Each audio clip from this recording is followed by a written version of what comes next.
27 ans. C'est beau, n'est-ce pas?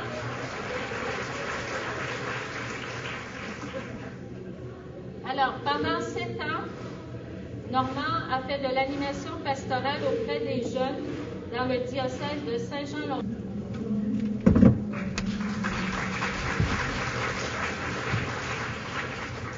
Alors, c'est un immense honneur de pouvoir me tenir devant vous, d'avoir été invité parmi les conférenciers qui sont dans le programme ici pour le congrès eucharistique. Je voudrais remercier Benoît Tessier, l'abbé Benoît Tessier qui s'occupait des conférences. Et je pense que tout le congrès, tous les organisateurs du congrès, pour leur souci environnemental, méritent une main d'applaudissement. Autant pour Dieu que pour l'environnement, c'est bien.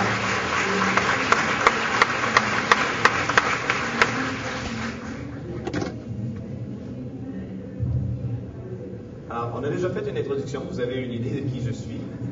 D'un côté, j'ai la science, j'ai travaillé comme animateur scientifique à la Biosphère d'Environnement Canada. Et de l'autre côté, j'ai travaillé en pastoral.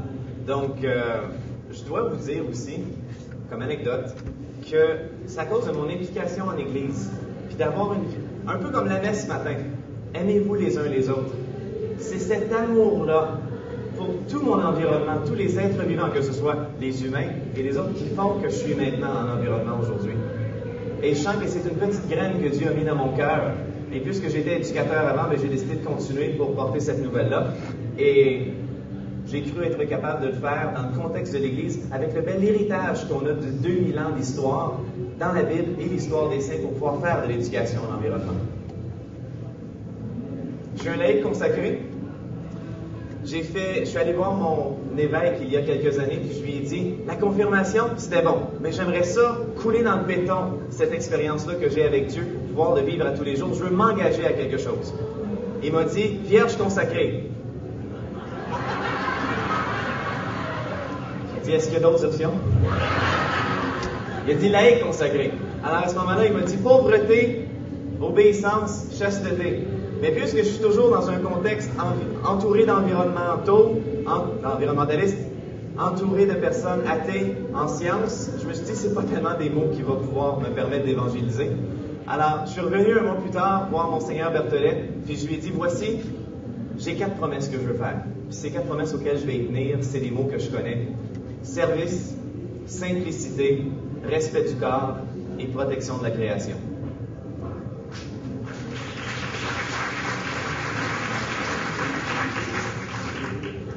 Donc, la majorité de mon linge, ça vient du reste de ma famille quand eux autres ne le voulaient plus.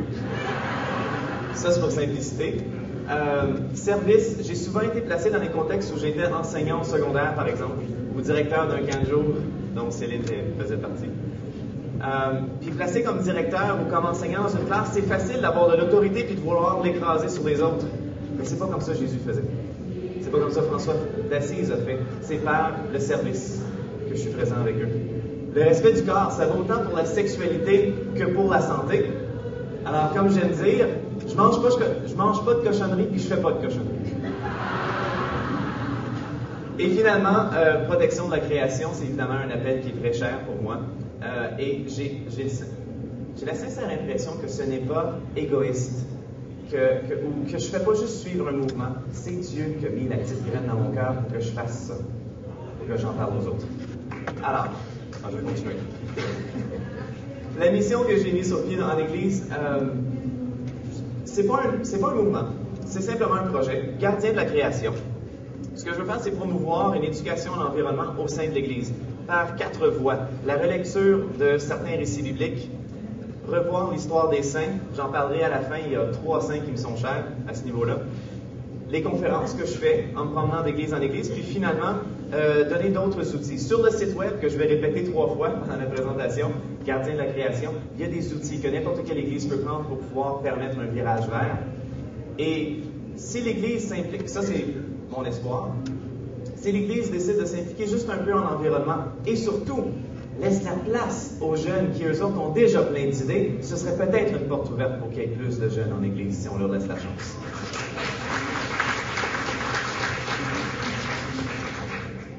Pour moi, c'est quoi l'Eucharistie? Quand j'étais tout petit, j'allais à la messe avec mes parents. Quand j'étais tout petit, ma mère apportait des crayons et du papier pour que je puisse faire des dessins. Mais par la suite, l'Eucharistie, c'était pour moi un moment où je pouvais rencontrer mon grand frère. Je suis enfant unique, donc pour moi de savoir que Jésus avait montré la prière Notre Père, que tout le monde ensemble disait Notre Père, on était tous en train de dire Notre Père, on est frères et sœurs, donc Jésus c'était mon grand frère. Ça a commencé comme ça. Par la suite, étant un peu plus vieux, j'ai commencé à admirer Jésus de Nazareth comme homme, qu'est-ce qu'on disait de lui dans les évangiles, et de me rapprocher de Jésus-Christ. Le Christ, comment il pouvait être proche dans ma vie, comment il ressuscite en moi, comment est-ce que moi je peux être un membre du corps du Christ pour agir aujourd'hui. Alors, l'Eucharistie pour moi, c'est un moment où je peux rencontrer cet homme-là d'il y a 2000 ans, mais le rencontrer aujourd'hui, en moi. Ensuite, l'Eucharistie, c'est aussi pour moi un moment de prise de conscience. J'ai tellement aimé les Eucharisties cette semaine qui se passaient au Colisée. À chaque fois qu'il y avait l'offertoire, on présentait les différents fruits de la terre. Il y a aussi le fait que ça a toujours été pour moi un moment de prise de conscience parce qu'à chaque semaine, lorsque j'allais à la messe avec mes parents, il y a toujours une prière par rapport aux pauvres. Il y a toujours une prière par rapport aux défunts. Il y a toujours une prière par rapport à la solidarité internationale, de voir plus loin que juste mon pays, mon petit village. Alors, qu'on le veuille ou non, c'est un lieu d'éducation, l'Eucharistie. On apprend des choses, puis en le répétant comme ça à chaque semaine, ça rentre non seulement là, mais à force de taper dessus, ça descend jusqu'au cœur. Et le dernier, pour moi, l'Eucharistie, c'est le Christ qui est au centre. Aucunement, en faisant cette présentation-là, je veux vous dire que dans l'Eucharistie, on devrait mettre l'environnement au premier plan. Non, non. C'est le Christ qui est au centre. Il est au centre de ma vie. Il est au centre de la communauté. Et encore mieux, il est au centre de la création. Alors voici, je vous présente Eucharistie et environnement. Il y a deux mots dont je veux commencer,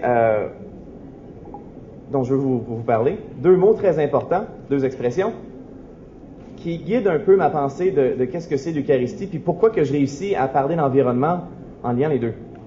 Première expression, c'est l'action de grâce. Je me rappelle, j'étais allé dans un couvent pendant une semaine, et j'entendais l'expression action de grâce, action de grâce. J'étais allé voir une sœur, puis je lui ai demandé qu'est-ce que ça veut dire, ça. C'est comme pas très clair, action de grâce. Elle m'avait expliqué ça d'une si belle manière. Elle m'avait dit, chaque bonne chose, chaque bonté que tu as dans ta vie, c'est une grâce. Tu finis par recevoir de plus en plus grâce, puis à un moment donné, puisqu'on a la charité chrétienne, on ne peut pas vous garder tout ça. Fait qu'on fait l'action de rendre les grâces.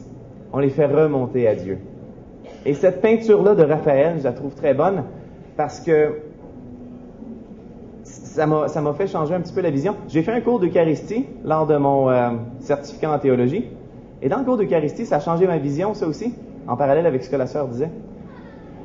Dans le cours d'Eucharistie, je pensais que le professeur, qui est prêtre aussi, il était pour m'expliquer comment est-ce que Dieu divin finit par descendre dans le pain. C'est d'ailleurs le mouvement que les prêtres font.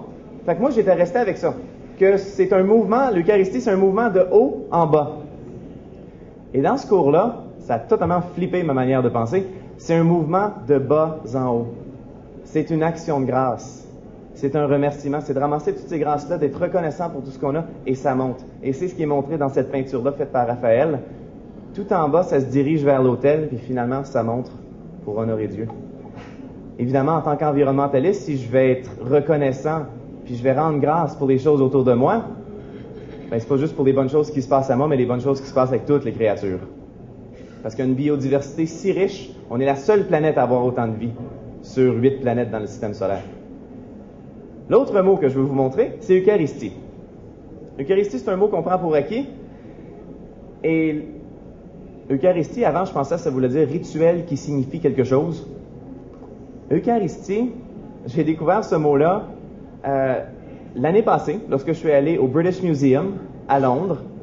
Et je me promenais dans la section grecque.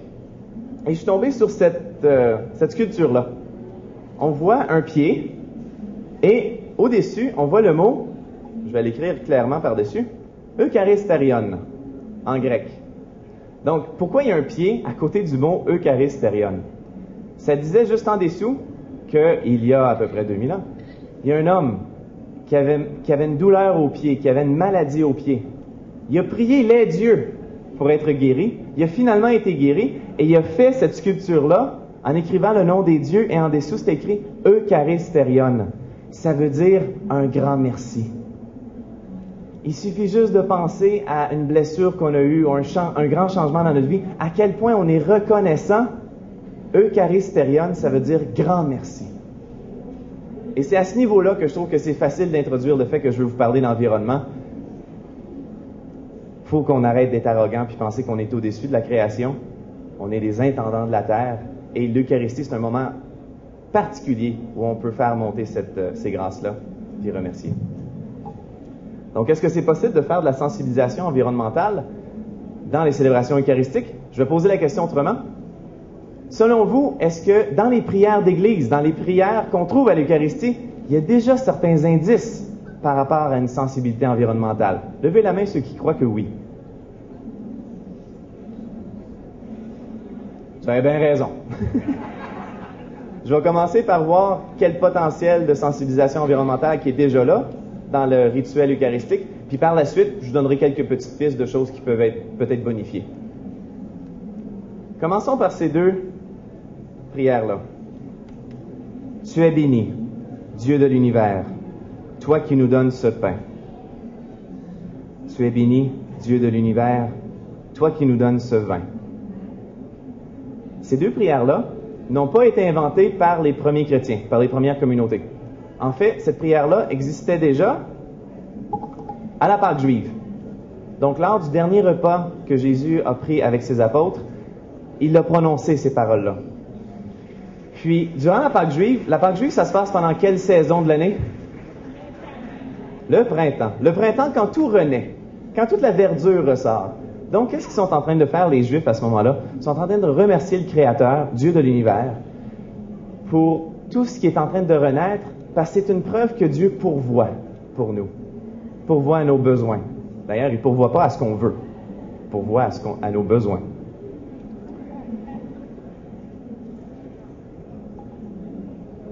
Il pourvoit grâce aux fruits de la terre. Avec des millions et des milliards d'années d'évolution, on arrive aujourd'hui, les humains, avec un équilibre écologique, un équilibre qui varie généralement, un équilibre qui peut être totalement dérangé par des phénomènes astronomiques, comme un grand astéroïde qui arrive puis il y a des grandes extinctions. Mais cet équilibre-là nous donne les fruits de la terre. La terre réussit à puiser tous les nutriments pour que nous, on puisse vivre. D'ailleurs, vous remarquerez dans le récit de la Genèse que Adam, il n'est pas simplement, j'aime l'expression en anglais, he's not poofed into existence. Il ne fait pas juste apparaître d'un coup à partir de rien, juste de l'air. Non, non. Adam, il est formé à partir d'un flot qui avait monté sur le sol, qui s'était mélangé avec la terre, ça fait de la boue. Dieu a pris la boue, puis a formé un premier être humain, puis il a commencé à vivre lorsqu'il y a eu une haleine de vie. Nous sommes intimement liés à notre environnement par la terre, l'eau et l'air. Donc, on a besoin des fruits de la terre, puis évidemment, il faut faire attention à cet équilibre-là si on est pour continuer à l'avoir. Parce que lorsqu'on dérange cet équilibre-là, les fruits de la terre sont plus aussi bons. Je vais m'attarder au pain, puis ensuite de ça au vin. Je commence par le pain. Tu es béni, Dieu de l'univers, toi qui nous donnes ce pain, fruit de la terre et du travail humain. Nous te le présentons, il deviendra le pain de la vie. Donc, dès cette prière-là, on voit que ce pain est rempli de sens, puis on va ajouter du sens dessus. Si moi, à la fin de ma vie, ce que j'espère ne sera pas bientôt, à la fin de ma vie, si j'avais à léguer un objet à mon entourage, à choisir un élément autour de moi pour dire « rappelez-vous de moi grâce à ça », vous pouvez deviner que je ne choisirais pas un fusil. Pourquoi? L'objet est déjà rempli de sens. Donc, je ne voudrais surtout pas m'associer à un fusil.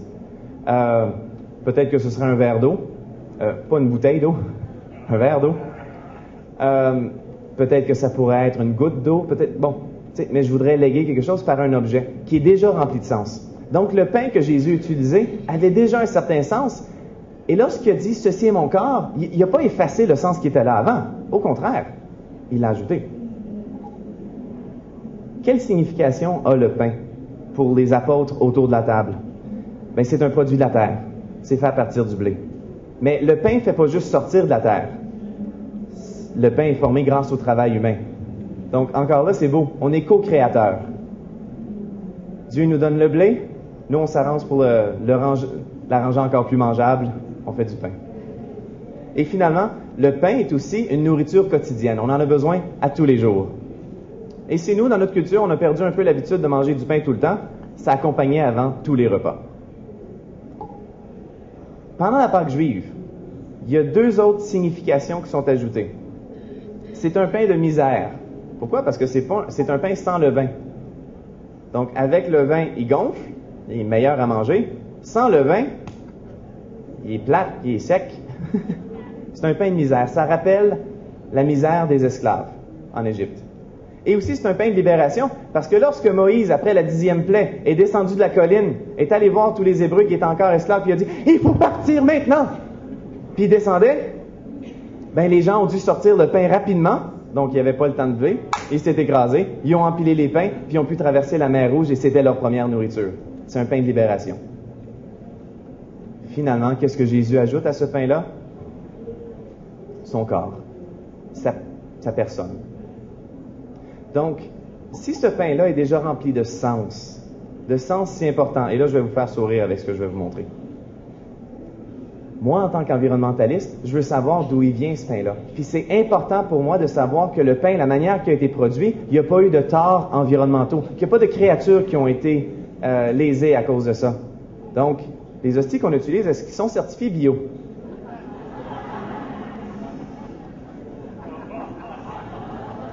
Je vous fais penser autrement, là. Évidemment, un n'empêche pas l'autre. Mais pour moi, ce serait important. Vous vous rappelez, ici au Québec, l'été dernier, 174 lacs ont été infestés d'algues bleues. Pourquoi? Parce qu'on a une agriculture, puis souvent des savons détergents, qui déversent beaucoup de phosphate. Si on parle de l'agriculture, les phosphates sont dans les champs. Ensuite de ça, c'est lavé par la pluie, ça se ramasse dans la rivière, dans le lac, puis il y a des algues bleues. Les moines de Saint-Benoît-du-Lac ont dû importer leur eau. On a un moine de Saint-Benoît-du-Lac ici. Faut l'applaudir, ils font du bon fromage quand même.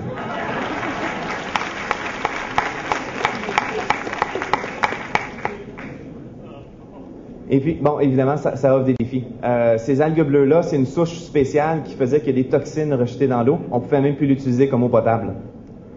Donc oui, ça va faire des défis. Il faut évidemment, en tant que chrétien, je pense, prendre position face à ça, puis encourager nos communautés en donnant l'exemple. Puis on peut même faire un gros show médiatique avec ça. Les églises vont utiliser du pain bio. Mais je trouve qu'il y a une belle possibilité là. Je continue avec le vin. Tu es béni, Dieu de l'univers, toi qui nous donnes ce vin, fruit de la vigne et du travail humain. Nous te le présentons, il deviendra le vin du royaume éternel. J'aime ça. On voit que le vin est le fruit de la vigne, ça vient du raisin. Il y a du travail humain qui est investi, donc nous sommes co-créateurs. Puis à la fin, il change de sens. Ça devient le vin du royaume. Je me rappelle un des jeunes en pastorat jeunesse qui m'avait dit « Oh, mais Normand, ils disent que c'est le repas eucharistique. Pourquoi on a juste une collation? » J'ai dit « on prend une collation pour prendre le banquet plus tard. »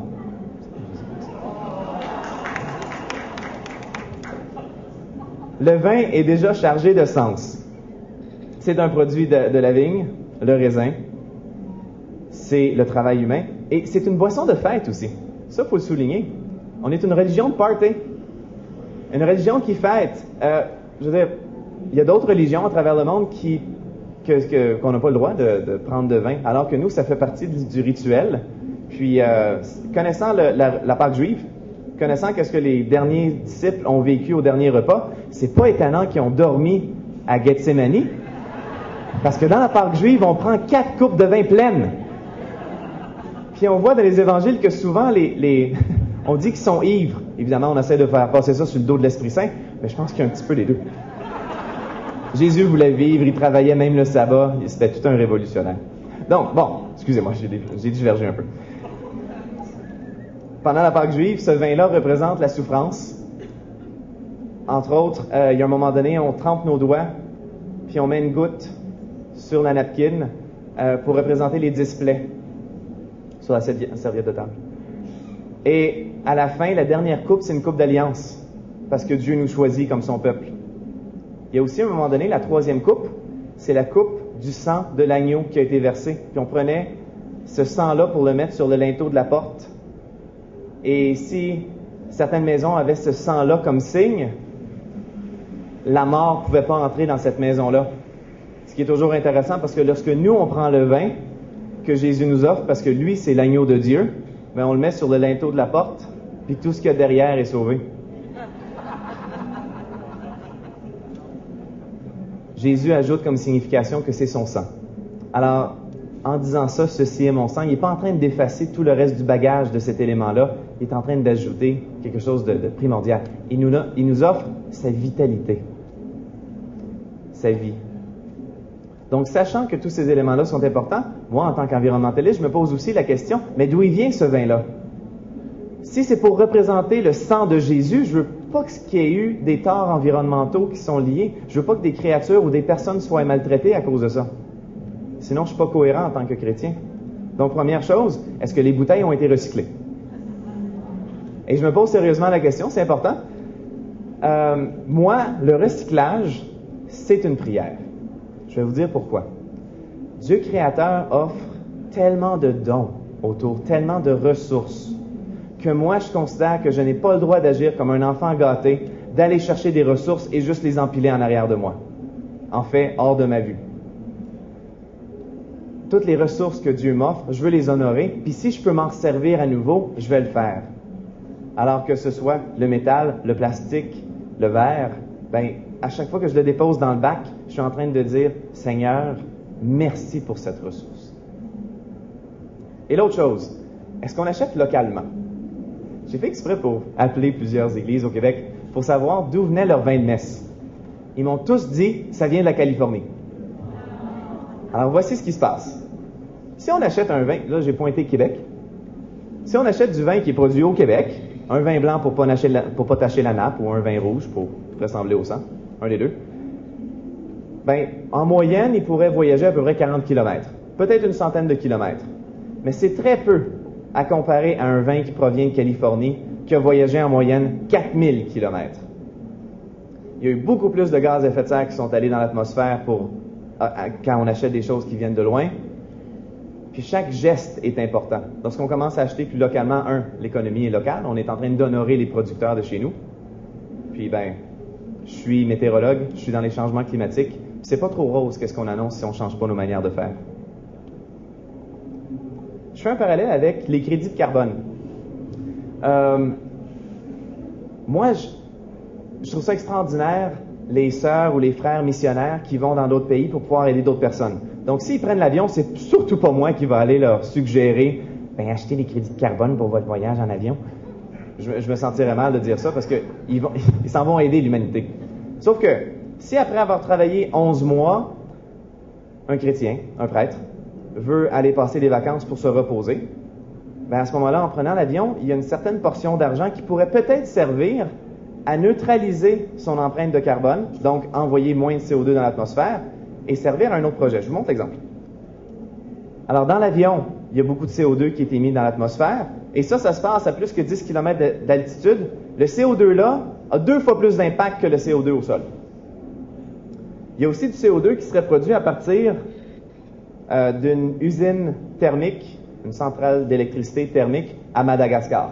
On fait un parallèle. À Madagascar, ils ne peuvent pas facilement investir pour avoir des énergies vertes. Tandis que nous, en prenant l'avion, on est en train de montrer qu'on est quand même assez fortunés. Donc, il y aurait manière, en faisant un voyage d'avion, en calculant la distance, de savoir combien de CO2 a été émis, puis on transforme ça en signe d'argent pour financer des projets qui vont réduire notre empreinte de carbone totale globale. Donc, on prend un petit peu d'argent de la personne qui est assise dans le banc, on envoie ça à Madagascar, et ça, c'est un exemple de projet qui a déjà été fait. Ils ont maintenant de l'énergie éolienne. Ils prennent l'énergie du vent qui ne produit pas de CO2. Donc, nous, on peut financer ces projets-là, puis dans le fond, on peut le faire à chaque fois qu'on sait qu'on est en train de laisser une trace. Pour ça, au Québec, on a Planétaire, donc planeteair.ca, où c'est possible de faire le calcul. Je vous laisse le noter. c'est endossé par la Caisse populaire des jardins. Donc moi, ça me donne beaucoup de confiance. Puis il donne l'exemple sur le site de tous les projets qui peuvent être faits. Maintenant, je reviens à la prière eucharistique. Il y en a une autre qui a résonné dans mes oreilles une bonne journée, c'est celle-ci. Tu es vraiment saint, Dieu de l'univers, et toute la création proclame ta louange. Car c'est toi qui donnes la vie, c'est toi qui sanctifies toutes choses. J'avais entendu cette expression-là, toute la création proclame ta louange, le lendemain qu'un prof m'avait expliqué les extinctions. C'était venu me chercher. Je me suis posé des questions. Vous savez probablement, à travers les millions d'années, si on recule il y a 1 milliard d'années, il y avait des cellules dans l'océan, c'est tout. La vie avait commencé, mais c'était très humble. Après, il y a 1 demi-milliard d'années, c'est là où il y avait plus de vie. Il y a eu une première extinction, plus de vie qui s'est développée, deuxième extinction, plus de vie qui s'est développée, une autre extinction qui a été assez dommageable. Je pense que c'est 4/5 de la vie sur Terre qui a été éradiée. C'est des phénomènes astronomiques. Des astéroïdes qui viennent, qui envoient tellement de poussière dans l'atmosphère que le climat est rafraîchi d'un coup. Et ce froid-là, c'est pas adapté pour tout le monde. Donc, un changement climatique brusque cause une perte de vie. Une autre 4e extinction, puis finalement une 5e. La 5e extinction, il y a 65 millions d'années, c'est celle qui a éradiqué les dinosaures, laissant la place aux mammifères qui ont pu évoluer jusqu'à donner un assez beau produit. Et d'autres créatures, frères et sœurs. Mammifères, reptiles. Bon. Le problème, c'est maintenant, le rythme d'extinction est de 100 à 1000 fois supérieur au taux naturel. C'est l'action humaine qui est directement ou indirectement responsable de ces disparitions. Directement, on peut penser à la pollution qui se trouve dans les habitats, donc une espèce peut mourir à cause de ça, ou indirectement, comme les changements climatiques. On n'est pas en train de polluer directement, on n'est pas en train de les attaquer. On envoie ça en l'air pensant que ça disparaît, donc c'est indirect. Puis finalement, le réchauffement de la planète défait les équilibres des écosystèmes, l'équilibre que Dieu nous a laissé, puis pourtant, on connaît les conséquences. Sont causées par quoi les extinctions maintenant? Le recul des habitats naturels. Donc, plus on s'installe, plus on s'étale. La pollution de l'air, pollution de l'eau, pollution des sols, réchauffement planétaire, introduction d'espèces étrangères. Je ne sais pas si vous avez entendu parler des moules zébrés. Les moules zébrés, si on les gonfle comme ça, là, parce qu'ils ont des lignes comme des zèbres, c'est à peu près la grosseur de votre pouce. Puis si votre chaise était trempée dans le Saint-Laurent pendant 1 semaine, on pourrait compter 50 000 moules zébrés dessus. C'est une espèce ici qui n'a pas de prédateur, donc elle a pris toute la place, puis les autres espèces ont de la misère à recouvrir leurs habitats. En fait, les moules zébrés proviennent de la mer Caspienne. Donc, chaque animal a sa place. On peut comprendre pourquoi aux douanes, ils disent de ne pas amener d'autres espèces ou d'autres choses, d'autres graines qui viennent d'ailleurs. C'est à cause de ça. Les extinctions, il y en a eu 6 récemment, dans les 150 dernières années à peu près. Au Québec, il y a 6 espèces animales qui ne sont plus. À cause de la chasse excessive, je voudrais dire en passant que je ne suis pas contre la chasse. Je suis contre la chasse excessive. Lorsque c'est pas contrôlé, puis on veut juste avoir des belles peaux sur nous, là, il y a de la vanité là-dedans, puis je crois qu'il y a un problème avec ça. Par contre, si c'est contrôlé, je pense qu'on est dans la bonne direction, puis on peut, je pense que c'est dans le plan de Dieu de puiser à leur vie pour que nous, on continue à vivre.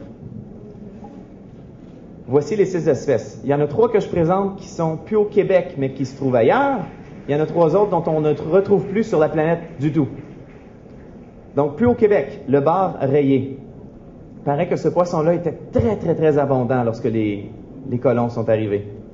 On l'a pêché. Il n'en reste plus dans le Saint-Laurent. C'est en 1965 qu'on a pêché le dernier. On en trouve encore sur la côte du Nouveau-Brunswick, puis on espère que peut-être il pourrait réintroduire le Saint-Laurent, mais pour l'instant, on ne le retrouve plus ici. Il y a le courlis esquimau. Ça, c'est un oiseau extraordinaire. C'est à peu près gros comme ça. Il était à peu près gros comme ça. Et puis, il volait du pôle Nord jusqu'à la pointe de l'Argentine. Ce qu'il faisait, c'est qu'il suivait les étés toujours. Puisqu'il était en contact avec tellement de populations humaines, il s'est beaucoup fait chasser.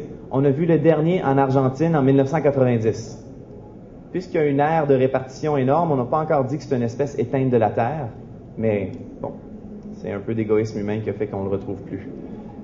Le wapiti. On trouvait du wapiti dans les basses terres du Saint-Laurent avant. On en trouvait même proche de Québec. Sauf qu'on l'a tellement chassé. Et en fait, c'est même plus lorsqu'on a pris son territoire proche, tout le long du Saint-Laurent, que là, il ne pouvait plus aller s'abreuver au Saint-Laurent. Donc, c'est ce qui a fait qu'on ne le retrouve plus ici. Heureusement, on le retrouve encore du côté ouest, au Canada. Voici les 3 espèces dont on ne retrouve plus sur la face de la Terre et qu'on avait ici sur le territoire québécois avant. Le canard édert. En fait, il est disparu avant qu'on puisse faire des recherches comme il faut, donc on ne connaît pas beaucoup de choses à propos du canard édert. Il est disparu la dernière fois qu'on l'a vu en 1878. Un autre animal, vous l'avez peut-être déjà entendu lui, le grand pingouin, le pingouin géant. Ça, lorsque les colons sont arrivés, ils l'ont pris, puis avec l'huile de baleine, l'huile du grand pingouin servait à allumer les lampes en Europe. On l'a chassé jusqu'à la fin, on ne le retrouve plus sur Terre. Et le dernier, la tourte. On fait encore des pâtés de viande avec le nom de tourtière au Québec. Avant, c'était fait à partir d'un oiseau.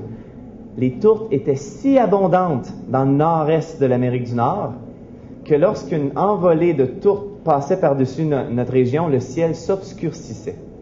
C'est ce qu'on disait. La dernière tourte est morte dans un zoo de Cincinnati en 1914. On peut dater le moment où cette espèce-là s'est éteinte. Donc, je reviens avec la prière eucharistique, celle que j'avais entendue après avoir entendu parler des extinctions. Tu es vraiment saint, Dieu de l'univers, et toute la création proclame ta louange, car c'est toi qui donnes la vie, c'est toi qui sanctifies toutes choses. Sachant qu'il y a 6 espèces qui sont disparues, puis si on ne fait pas attention, il pourrait en avoir d'autres, est-ce qu'il faudrait réécrire cette prière-là? Et tout ce qui reste de la création proclame ta louange? Évidemment, je ne suis pas en train de suggérer ça pour vrai, là. Je pense pas qu'on devrait réécrire ça. Par contre, c'est presque une manière plus réaliste de le voir. J'essaye par la présentation des dons que je vous ai montrés avant. Tu es béni, Dieu de l'univers, toi qui nous donnes ce pain. Puis cette prière-là, qui a des indices d'éducation à l'environnement. Et que cette prière-là est précieuse. Et qu'un prêtre dans une position d'homélie ou un agent de catéchèse qui est en train de faire la catéchèse aux enfants, qui veut montrer certaines belles prières qu'on a dans la messe, puis qu'on veut faire attention à la création, elles sont là. On a les moyens de le faire. Maintenant, je vais vous parler de communion. Communion, ça peut vouloir dire différentes choses pour différentes personnes. Étant du Québec, lorsque j'entends communion, c'est à ça que je pense en premier. La première communion, on se place en ligne, on va chercher l'hostie, le pain, le corps du Christ, puis on retourne s'asseoir. Ça fait déjà un petit bout qu'on célèbre les Eucharisties comme ça, au point que j'ai trouvé une peinture en Italie qui m'avait assez surprise. J'ai juste le pressentiment que c'est pas exactement comme ça que le dernier repas s'est passé. Jésus passant de personne en personne comme ça. La communion est vécue différemment à travers le monde et a été vécue différemment en 2000 ans d'histoire. Il suffit juste d'aller faire un tour en Haïti pour voir qu'aussitôt qu'ils ont reçu le pain, ils commencent à chanter, puis à danser, puis ils sortent le djembé, puis ça bouge. C'est un grand moment d'action de grâce, on remercie. Donc, il ne faut pas se limiter à ce que ça soit vécu d'une manière, mais c'est vécu de différentes manières. Le mot communion, en fait, c'est pas seulement un mot religieux. La communion peut être vécue par une gang d'athées, autour du feu, en train de chanter des chansons. On est en train de chanter d'une seule voix, on finit par être sur le même rythme, puis on est lié aux personnes autour de nous, puis on les comprend. Donc la communion, c'est quelque chose de profondément humain. Mais ce qui est spécial, c'est que dans les évangiles, Jésus nous dit, lorsque 2 ou 3 sont réunis en mon nom, je suis avec eux. Donc lorsque 10 athées qui sont ensemble en train de chanter, c'est 10 personnes qui sont en communion. Lorsque les chrétiens, il y a 10 personnes rassemblées, il y a 11 personnes qui se trouvent ensemble.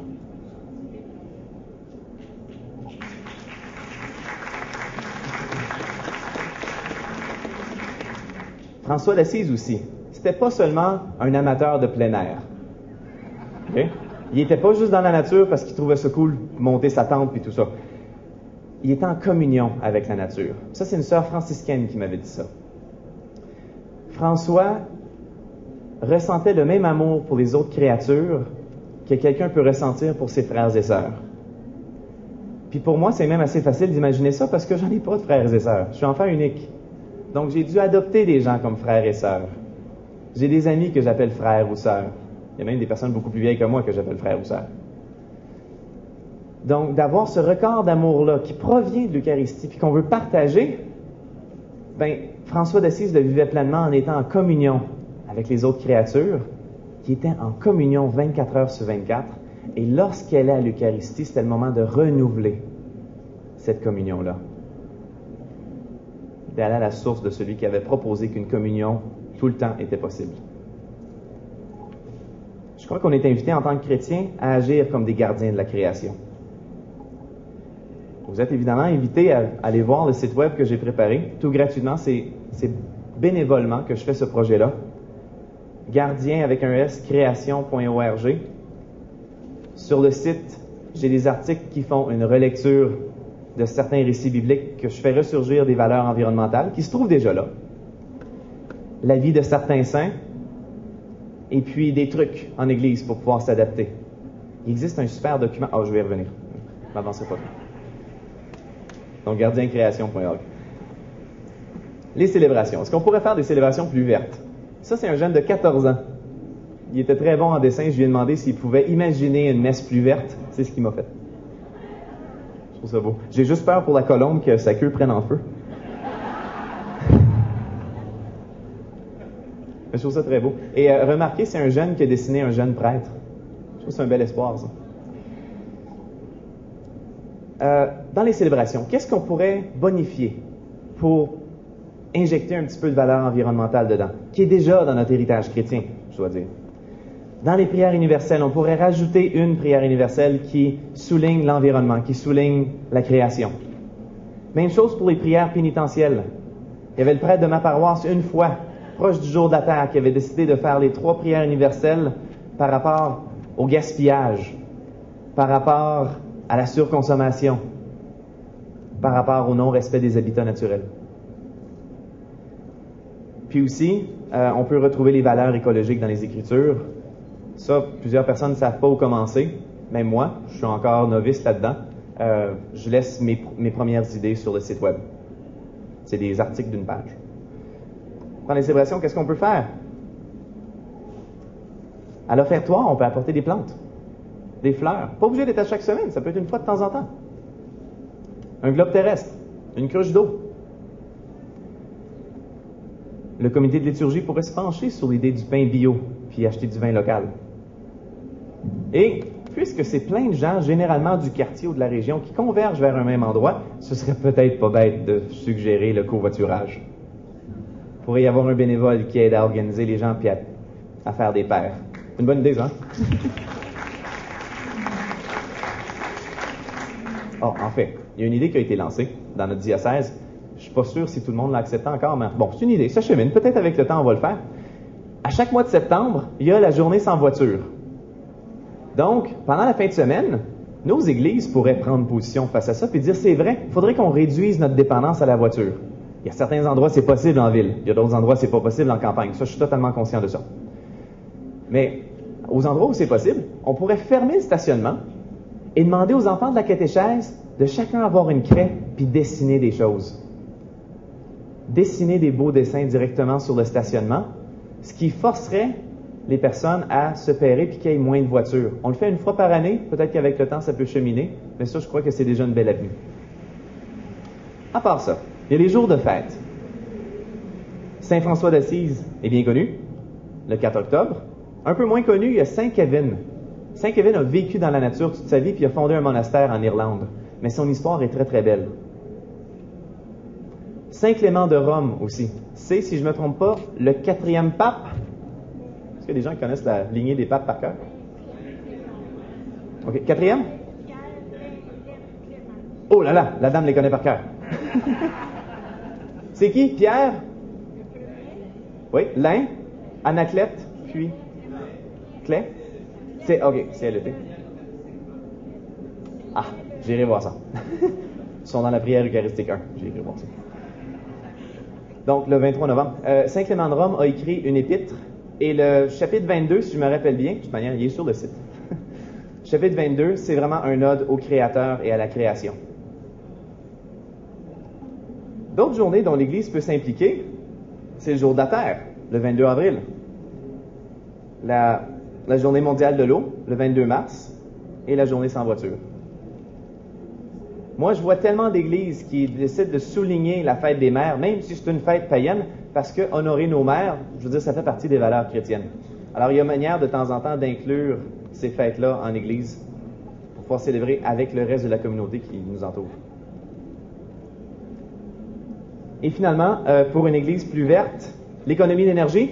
On sait qu'au Québec, Hydro-Québec a enlevé les tarifs préférentiels aux églises, donc ça coûte plus cher chauffer puis éclairer nos églises. Il y a Kairos qui a préparé un document génial pour les bâtiments religieux. Le document se trouve sur le site web Gardien de la Création aussi. J'essaie de rendre ça facile pour que vous puissiez vous en servir.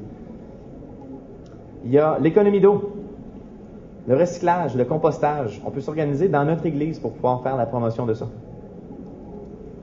Une boutique de produits écolos. On cherche toujours des manières de faire des levées de fonds en église.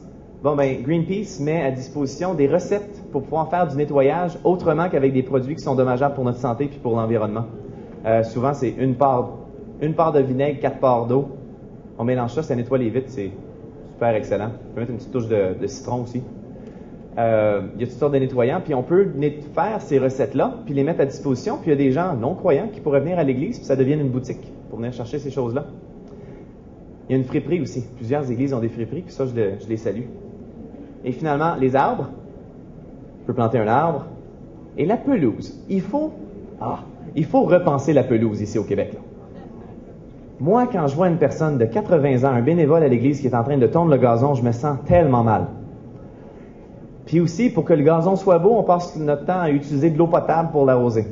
Il y a une autre solution. On peut planter du thym et ou du trèfle.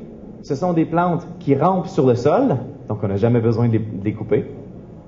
Et c'est des plantes qui ont moins besoin d'eau, donc le pauvre bénévole de 80 ans n'aura jamais besoin d'aller l'arroser ou d'aller le couper.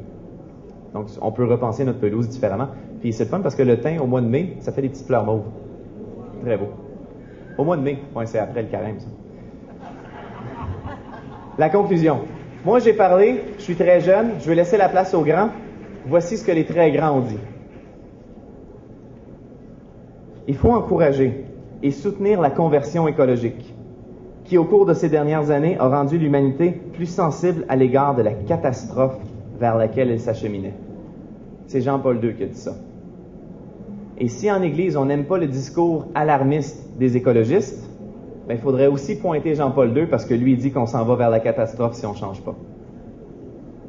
Une autre personne, aussi parmi les grands. L'un des domaines dans lequel il apparaît urgent d'œuvrer, et sans aucun doute, la protection de la création. Benoît XVI a prononcé ça devant les jeunes en septembre dernier. Il y a aussi au Québec la CECC, il ne faut pas que je me trompe cette fois-ci, la Conférence des évêques catholiques du Canada, qui ont produit ce document-là ce printemps. Ça dit « Notre rapport à l'environnement, le besoin d'une conversion ». Et voici comment la lettre termine. « Seulement une authentique conversion nous permettra de réparer des ruptures et de retisser les liens avec la nature, avec nos frères et sœurs, avec l'auteur de la vie. » Ce sont les dernières lignes. Et puis, j'en ai des piles ici. J'ai de la documentation que j'ai apportée. Il y a cette lettre-là qui vient de 4 archevêques canadiens.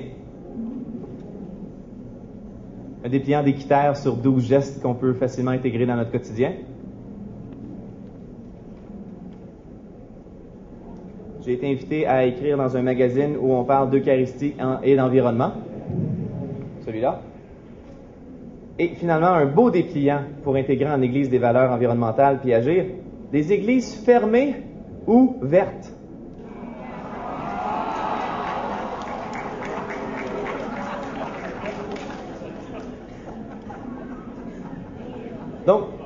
termine avec ceci. Supposons que j'ai réussi à vous convaincre qu'en Église, on peut agir et on doit agir au point de vue de notre environnement, parce que c'est un don de Dieu. Et à ce moment-là, on peut peut-être être un peu gêné parce que aller voir des gens puis dire il faut changer, c'est un peu, ça nous met mal à l'aise. Alors je vous rappelle l'histoire de Jonas. Jonas vivait à peu près ici. Dieu lui a demandé, va-t'en à Nénive, à peu près là, et puis va leur dire qu'ils doivent se convertir, qu'ils doivent changer leur manière de faire, sinon il s'en va vers leur propre destruction. Qu'est-ce que Jonas a fait? En bon québécois, il a dit no way. Non, pas no way, no way. Puis il a pris le bateau. Puis ensuite de ça, il est parti complètement dans l'autre sens. Il y a eu toute une tempête. Il a été projeté en dehors du bateau. Les gens l'ont poussé. Il est descendu dans l'eau, s'est fait gober par un gros poisson. Il est resté là 3 jours, 3 nuits. Puis finalement, il a été déposé sur la terre ferme. Il a été sauvé par Dieu. Puis il a dit, OK, je vais y aller. Je vais faire ta volonté. Il s'est rendu jusqu'à Nénive. Dans la Bible, on dit que cette ville-là est si grande que ça prend 3 jours de marche pour passer à travers. Et puis lui est arrivé et il a commencé à dire aux gens, vous devez vous convertir, vous devez changer vos manières de faire, sinon vous allez vers votre propre destruction. Et ça a pris seulement une journée pour que tout le monde dans la ville le sache. Les gens ont changé leurs beaux vêtements pour porter des poches de patates. Le roi, je suis en train d'actualiser, le roi, dans sa grande prestance, a pris des cendres, merci, a pris des cendres, les a mis sur sa tête. Les gens se sont convertis dans la ville. Et Jonas était convaincu que c'était pas pour fonctionner. Jonas voulait pas aller là. Il l'a fait parce que c'était la volonté de Dieu. Mais il était convaincu que ça fonctionnerait pas. Et les gens se sont convertis. La ville n'a pas été détruite. Pour moi, ça a été un enseignement extraordinaire. Ça veut dire que Dieu met dans mon cœur une parole que je dois dire, même si je suis un peu mal à l'aise. Et je pense qu'aujourd'hui, cette parole-là est dans la bouche de plusieurs chrétiens. On a simplement à le dire plus fort. Merci beaucoup de m'avoir écouté.